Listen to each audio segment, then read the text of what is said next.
legislation. But I have to give Les Stark, as well as Erica McBride, an awful lot of credit, because they were in my office a lot of times talking about this issue and talking about the importance of restoring this crop to Pennsylvania. So kudos to them. Thank you.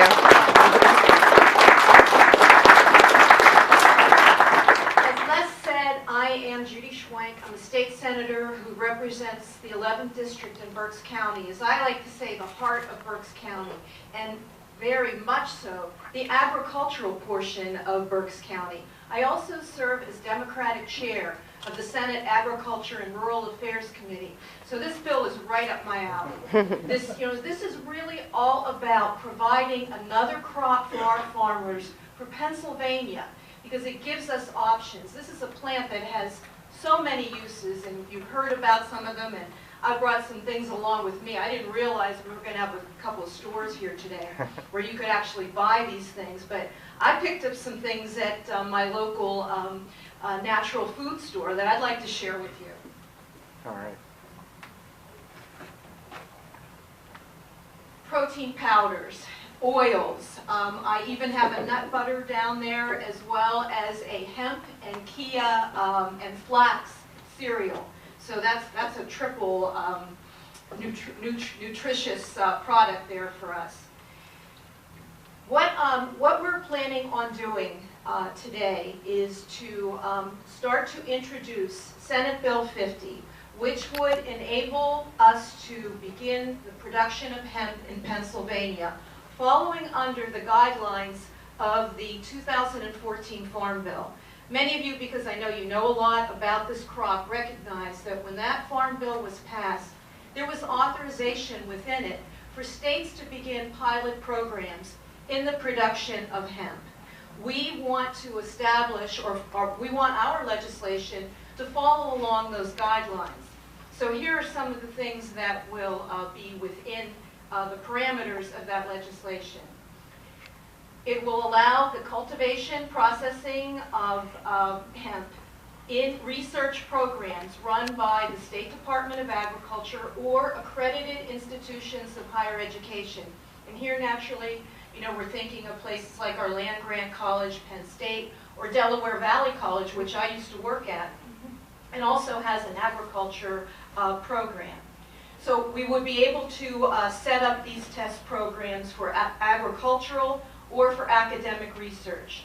Commercial farmers or interests could participate as part of the Department of Agriculture or school research program.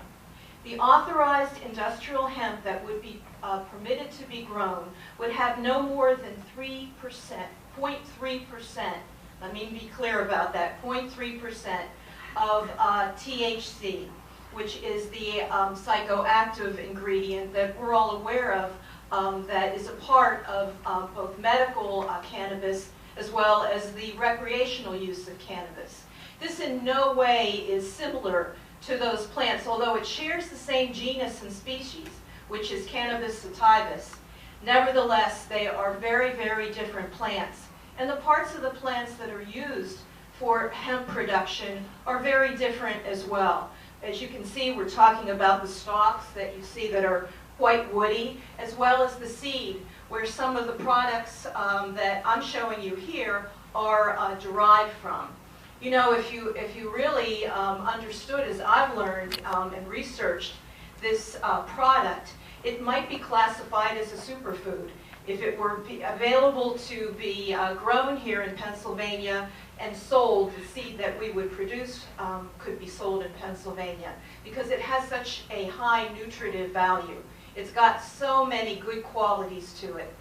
Here in Pennsylvania, we've got the right climate, we've got the right soil, we're close to the markets where we could sell this product. We have everything going for us, but we have to allow this crop to be grown in Pennsylvania in order for us to capitalize upon it.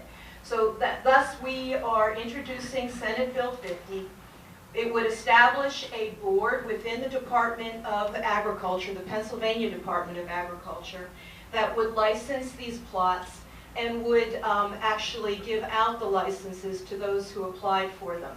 So we're following the guidelines of the federal farm bill so that we, ensure that we're doing this the right way. We're trying to enlist the interest of, most certainly the farming organizations, those that promote agriculture, Penn State, as well as others, so that they'll come on board with this and help us to put in place the guidelines for the legislation. I'm all about this because in my background, I served as a county agriculture agent working for Penn State for almost 20 years. I taught horticulture for 6 years. So I think I know a little bit about growing plants and crops. I see hemp as having such great promise for Pennsylvania and for our farmers. It's not a panacea. It's not going to be the miracle crop in terms of replacing what our major agricultural commodities are in Pennsylvania, but it offers us something else to grow. And I know that there's individuals that are here in this room that are interested in producing it as well.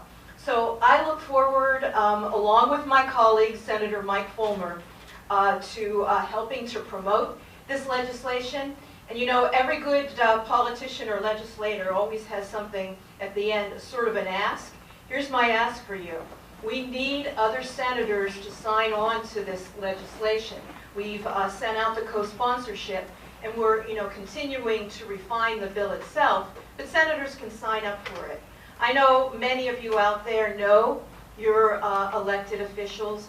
Please contact your senators. Ask them to become a co-sponsor on this. Convince them or talk to them and tell them about the possibilities that hemp could offer us if we can legalize it here in Pennsylvania.